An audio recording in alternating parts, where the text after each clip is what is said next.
délégation bi ñu ngi koy def ca diwaan ba. Alula non seulement waaye nag. Il y avait dans le temps où il pleuvait beaucoup, il y avait de petits cours d'eau, des lacs, en tout cas une stagnation d'eau à temps plein. Et cette zone en est la parfaite illustration. Si vous vous rappelez bien, lors du conseil interministériel consacré à la prévention et à la gestion des inondations, j'avais particulièrement insisté sur ces zones. Et c'est pourquoi j'ai considéré que symboliquement, il fallait en choisir une. Et Kawsara et environ en font partie pour venir délivrer un message. Le message, il est très simple. C'est que on ne peut plus continuer à laisser la prolifération d'habitations dans des zones comme celle-là. Les conséquences, c'est que quels que soient les moyens extrêmement importants que l'État peut engloutir dans la gestion du drainage des eaux dans ces zones-là, le résultat est très maigre. Parce que, comme on dit, les eaux sont toujours plus fortes et elles retrouvent toujours leur voie naturelle. Et aujourd'hui, c'est au niveau de la prévention d'abord qu'il faut gérer ces questions-là. Un travail a été fait en 2022, je crois, de recensement des habitations de ce genre et avait donné comme résultat plus de 3500 cités qui sont construites dans des voies de drainage des eaux à travers le Sénégal. Et on nous dit que presque la moitié se trouve dans le département de Rufisque. Et nous ne pouvons plus continuer à laisser faire parce qu'un quartier ne se construit pas en un jour. Une maison même ne se construit pas en un jour. Si on en est là, c'est que quelque part, il y a eu défaillance et carence des services de l'État qui ont laissé, souvent sans titre ni droit, sans aucune autorisation de l'urbanisme, que des gens puissent construire jour après jour, semaine après semaine, pour voir naître des quartiers. Et après, ça pose la problématique de la gestion de ces quartiers-là. Les conséquences, particulièrement pour Kawsara, c'est qu'aujourd'hui, les gens sont obligés même de quitter pendant l'hivernage. Il y a, je crois, minimum 8 familles qui ont définitivement quitté pour aller chercher ailleurs. Les édifices, mosquées et autres sont complètement pris par les eaux. Et même les installations qui ont été faites pour le drainage de ces eaux, pour le captage de ces eaux-là, sont quelquefois occupées. Même le poste Sénélec, le seul poste Sénélec qui était là, a été déplacé parce qu'il y a eu un incendie, me dit-on, consécutif à justement l'effet ou l'impact de ces eaux. C'est des désagréments qu'on aurait pu éviter. Nous n'avons pas de solution immédiate. Nous allons faire le maximum et notamment nous annonçons ici aux populations que un bassin va être construit ici en collaboration avec l'armée nationale pour gérer déjà cet hivernage, un bassin de captage et de rétention des eaux, en espérant que ça va pouvoir atténuer très fortement l'impact de ces eaux sur les habitations. C'est entre autres une solution, mais une solution provisoire. Et comme l'a dit le président de la République dans son programme, si vous allez à la page 60, il avait clairement dit que la gestion globale de ces questions doit faire l'objet d'une planification sérieuse sur le long terme qui intègre une planification globale en termes d'urbanisme et qui intègre la problématique du drainage des eaux, du captage des eaux et la problématique de l'assainissement de manière générale. Ce travail est en cours, monsieur le ministre est ici présent avec toute une équipe pluridisciplinaire. C'est vous dire qu'il y aura des solutions à court terme, à moyen terme et à long terme. Et c'est à cela que nous appelons les populations. Le gouvernement doit être accompagné. Il y a des choses qu'on peut faire tout de suite, mais si tout le monde si et seulement si tout le monde se donne la main et qu'on s'oriente vers le travail. Nous allons assainir structurellement, nous allons assainir humainement et ça nécessitera la contribution de tout le monde. Et c'est pourquoi le président a mobilisé les armées, il a mobilisé l'ensemble des services dédiés à ce genre d'activité, mais il continue à lancer un appel aux populations parce que cette activité doit être pérenne. On dit souvent qu'au Sénégal, nous savons prendre des départs, mais nous n'arrivons jamais au but. Il faut aujourd'hui que chaque mois, cette formidable mobilisation que nous avons vue ici et que nous avons vue partout sur le chemin que nous avons empruntée, que nous avons vu sur les images aujourd'hui à Thiaroye avec le président de la République, il faut qu'elle soit maintenue. Que nous comprenions que nous sommes maîtres de notre propre assainissement, de notre propre propreté. C'est à nous de prendre soin de nos quartiers d'abord, parce qu'en prenant soin de nos quartiers, on prend soin de nous-mêmes, de nos enfants qui jouent dans les rues de ces quartiers-là. Nous prenons soin de notre hygiène. Et c'est en cela que le concept de citoyenneté et de civisme, mais le concept également d'armée-nation, ces concepts sont extrêmement importants et sont au cœur de notre programme. Je terminerai par dire qu'aujourd'hui, au 1er juin de l'année dernière, 2023, je crois que nous étions dans une configuration totalement différente, où un peu partout dans le pays, au lieu d'activités citoyennes et donc porteuses de progrès, porteuses d'espoir, mais également de plus-value pour les populations et pour la nation, on était confronté malheureusement à une autre situation où c'est peut-être des grenades lacrymogènes et des pneus qui tonnaient ou qui étaient brûlés. Je voudrais dire aujourd'hui que cette œuvre d'assainissement, cette œuvre de salubrité, elle sera globale. Je veux dire à tout le monde, particulièrement à ceux qui ont été victimes de ces situations-là, qu'en aucun cas, nous n'oublierons ce qui s'est passé. Et que toute la lumière, toutes les dispositions seront prises pour que la lumière soit faite et pour que plus jamais nous ne soyons obligés de vivre cela. Et le travail d'assainissement, comme je le dis, il est global. Pour aller vers certaines directions, il faut assainir la présidence de la République, il faut assainir la primature et le gouvernement, il faut assainir la justice, il faut assainir l'administration, il faut assainir l'ensemble des facteurs qui contribuent à aller positivement dans une direction ou très négativement dans une autre direction. Et c'est cette œuvre d'assainissement qui est en cours. Et je peux rassurer tout le monde que ce qui doit être fait sera fait pour que la lumière et les responsabilités soient établies et que pour que plus jamais nous n'ayons de 1er juin non pas consacré à des œuvres d'utilité publique, mais beaucoup plus à faire face à des situations très désagréables pour le pays. ma baam ko ci wolof ne ñoo ngi gërëm ñëpp ci tertu bi di gërëm waa Kawsara waa Sangalkam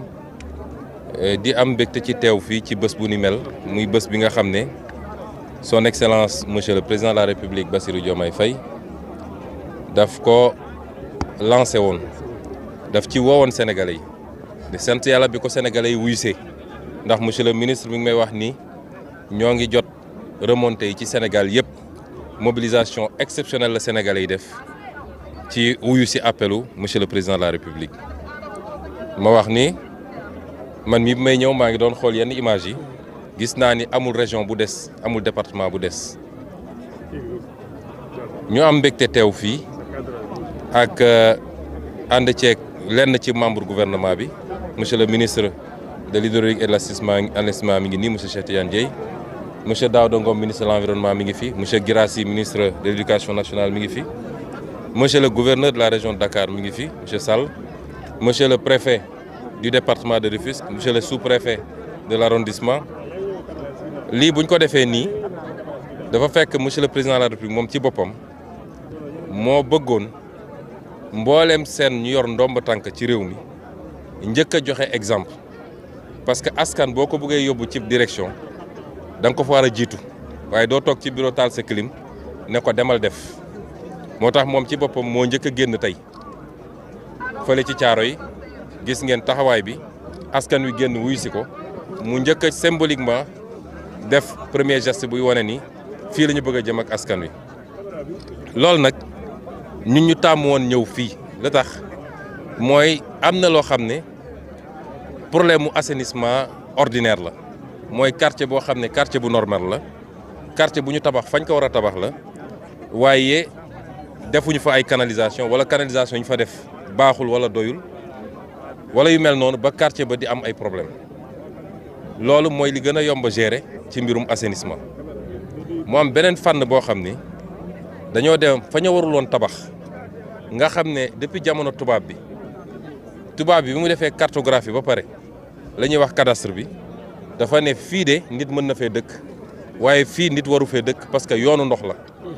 te olof danaan ndox du bàyyi yoonam mun nañu nekk jamono sécheresse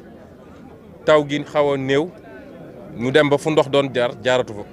waaye bu taw dellusee rek ndox mi dellusiwaat ci yoonam moo tax ñu ne woon fii ak fii ak fii kenn waru fee tabax ñu gis ni sénégalais yi ci li nga xam ne moom la ñuy wax urbanisation parce que de plus en plus jamono ci àdduna yëpp la nag jamono léegi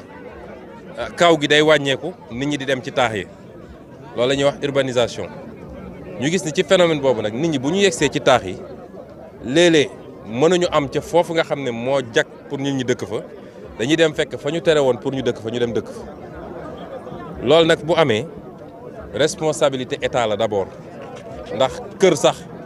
mur de clôture kenn du ko tabax ci benn fan kenn du ko tabax ci benn semaine waxuma laa kërum lëmm waxuma laa quartier lëmm donc soo seetee lu mel ni quartier bi soo xoolee immeuble bi ne suñu gannaaw xam nga ni lii ay weeri weer wala ay at lañ ko tabax jamono yooyu ñu ko doon tabax ñan ñoo joxe autorisation ak ba ñuy joxe autorisation bi ndax daf leen réeroon ni fii yoonu ndox la waruñu fee joxe autorisation pour li ni mel quartier bee nekk suñu gannaaw ñëpp xam nañ ni ñëwul rek judd ci benn fan lu ñu tabax la ci ay fani fan loolu lañ ne nag loolu dina dakk mënatuñu nangu administration am code de l'urbanisme am code des domaines am les plans directeurs d'urbanisme am les plans détaillés d'urbanisme am lépp ñu ne leen fii nit waru fee tabax ñu seetaan ko sàggane ko léeg-léeg sax ñoom ñooy def lotissement bi tax nit war fee tabax loolu am na problème ndax fii quartier la mais fii nii terrain nii bi lotissement privé la promoteur privé boobu même su dee lotissement pour mu def lotissement foo xam ne leer na ni fii waruñu tee def lotissement kon yooyu ay problème yoo xam ne lu jëm ci responsabilité état la te bu soobee yàlla dinañ ci jël ay matuwaay ñaareel bi mooy mënatuñoo nangu di seetaan nag moo tax keroog ci conseil interministériel bi ma joxe ndigal ne leen fépp foo xam ne tey quartier bu ni mel la fa nekk ñu koy tabax nañu dem arrêté ko parce que état léeg-léeg il faut mu jël responsabilité am mais doo seetaan ba musiba am ngay doog a daw naan nañu an mbaq loolu il faut mu jeex ci réew mi tamit loolu tax ñu ñëwoon fii tey solution nag dina jafe liggéey la loo xam ne du ci lu gàtt lañ koy def ndax foo xam ne dafa nekk ci pax wala mu ne ci kan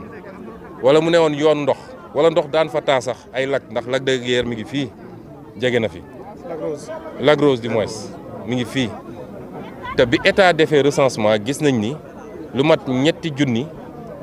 ak genn wàll lu ëpp loolu ci yu mel nii am na ci biir Sénégal te li ci ëpp nag mi ngi fii ci département Rufisque ñu ne nag dinañ ci def suñuy kéem kattan ci ay programme yoo xam ne lu ñuy def la ci temps bi waaye ren tembe la ñu mën a def moo tax ñu dugal armée ci mbir mi moom ministère am ak ñi ciy liggéey dinañ lënkaloo ak armée nationale gas fii benn nuñ koy waxee bassin nuñ koy waxee ci olof benn mbalka mu mag la voilà benn mbalka laa doon yarkatu xar yi ñoom xam nañ yooyu dinañu gas fi benn mbalka bu mag a mag boo xam ne dañ koy def ci fi nga xam ne moo gën a xóote nga xam ne ndox mi bu ñëwee dinañ ko essayer récupérer foofu am yaakaar ni loolu mën na wàññi problème bi ci at wi ndox moomu sax mun nañ ko jërëñoo ci yóbbu ko ci mbay mi moo tax ñu ne fii am na yeneen yu ñuy gas fii ci dag bi ndax am na dag bu ne fii ku ne dag nag mooy domaine agricole communautaire kon kuy bay da ngay soxla ndox moomu ñu doon bàyyi muy law di walangaan wala mu ne ci biir kër yi lañ ci mën a capter dañuy def ay bassin foofu ci dag bi récupérer ko nit ñi mën koo utiliser même bu nawet bi jeexee dinañu am ñeenti weer yoo xam ne peut-être mën nañ ko utiliser pour di arroser seen maraîchage na fa ndox moo gën a bëri fii kon loolu moo taxoon ñu ne dinañ ñëw fii di lancer appel nag sénégalais yi bëgg a dëkk warul tax nga dëkk fu ne fii bu nawet bi xasee ba door am na population yoo xam ne dañuy obligé génn dem uti feneen wala ñu dem seeni mbokk ba nawet bi jeex am na ay famille yoo xam ne dem nañu définitivement ndax mënatuñ fi dëkk kon loolu te soo seetee xaalis bu bëri lañ fi investir am na ñu fi def ay millions yi millions ci kër goo xam ne mënoo fa dëkk au moins ñeenti weer ci at bi loolu nag ñuy lancer appel population yi ñoom it ñu jàppale ñu ci loolu ndax président Diomaye dafa ñëw pour bale moo tax bale boobu ngeen gis ko ci moom bale bi nag dinaa leen wax tey lan mooy cosaanu bale bi ndax sénégalais yi gis bale bi rek waaye xamuñu bale bi bi ñuy nekk campagne Bignona bi ñu paree meetingu Bignona bi 1h du matin wala lu ko raw la benn góor gu màgget dañ ko jàpp sax wommat ko mu ñëw ba sës ci oto bi maak président Diomaye sëgg di wax ak moom mu ne ma neel ma ko bale bi waa dëkk bu ñuy wax jéegun ñoo daje ñaanal ko wàcc seen kaamin def li ñuy def bi ñu paree jël bale bi jox ko ne ko boo duggee pale na nga jël bale bi bale pale ba mu set na nga jël bale bi bale Sénégal ba mu set na nga jël bale bi bale Afrique ba mu set loolu mooy cosaanu bale bi looloo tax président Diomaye fonk bale bi loolu nag mooy volet symbolique bi waaye bale googu ñu nekk dooraguñ ko sax ndax lii defe naa premier acte rek la dinañu bale lu jëm ci cet gi dinañu bale lu jëm ci lu ñuy gis ci ay kër ay yoon ay caniveau ak yu mel noonu waaye dinañu bale lu jëm ci nguur nañu bale ba mu set wicc ndax réew mi it sénégalais yi dañoo xamul ni yàlla moo ñu sutural waaye ak ñaanu nit ñu baax ñi waaye bu dul woon loolu 2023 bi ñu génn réew mi li dal réew yu bëree bëri mënoon na fi am te dara waralu ko lu dul ku ñu dénk ne ko dañ laa dénk pour nga sàmmonteeg réew mi sàmmonteeg askan wi doxal yoon nga def safaan wa moo xam président nga moo xam ministre nga moo xam magistrat nga moo xam moo tax boo bëggee nag bale boo yaakaar ni bale mbedd moom rek la ñu war a bale juum nga ndax nëga ni si dem daaw ci bésu tey jii di 1er juin nit ñi taluñu woon bale ak ji ay garab waaye ñi ngi doon ay lacrymogène ak ay pneu ak internet bu ñu coupé te dara waralu ko lu dul ñi ñu dénk ne leen jaara leen ko fii ñu ba ko fa nekk ci ay complot ak ay règlement de compte moo tax bale googu nag may dalal xelu sénégalais yëpp lañ ca war a def nañ ko def mbir mi dina leer nañ ba ñu xam ku def ak lu mu def bu dee Ousmane Sonko def sénégalais yi dinañu xam bu dee keneen ak keneen def sénégalais yi dinañu xam waaye nag dafa am loo xam balaa nga koy def da ngay njëkk a bale ba mu set il faut nga bale justice ba mu set ndax ku ci amoon responsabilité te nekk fa du moom mooy ñëw jaar ci beneen direction bi il faut nga bale palais de la république il faut nga bale gouvernement il faut nga bale feneen ak feneen kon setal gu yaa lay doon setal gu mate lay doon parce que réew mi il faut ñu tegaat ko ci yoon ba Sénégalais yi nekk ci jàmm ñu jublu ci liggéey xaste bi jeex fi saagante bi saagawaate bi jeex fi sosalaate bi jeex fi parce que loolu xamuñu koon ci Sénégal jàmm lañ fi xam ak liggéey ak même su dee bokkuñu xalaat ñu def ko ci adversité et non pas ci animosité loolu moo tax ñu wax sénégalais rek ni setal bi lu gën a yaatu la waaye bii moom lañ leen gën a soxlawee bii la ñu gën a bëgg ñu dugal ci seen loxo la ca des